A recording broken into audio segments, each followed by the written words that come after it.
My name's Cameron Scott and I'm the apprentice at Pleavin Power. So I found out about the apprenticeship from the signs outside the building and I applied, got it, couldn't have been happier. It's the best place to be and it's a good journey so far.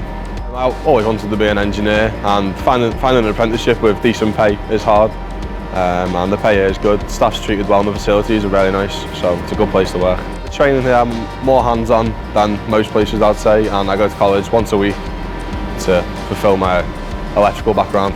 I was surprised how many generators there actually are in the country and how many places need generators, so that was quite insightful to see. And all the different cities we get to see as well with the work is quite good. It's like a family working here. I've always said that, part of the furniture as soon as you start. Never feel left out, everyone makes you feel welcome. It's a good team. If you're looking for a job in engineering, send your CV in and you'll more likely end up here.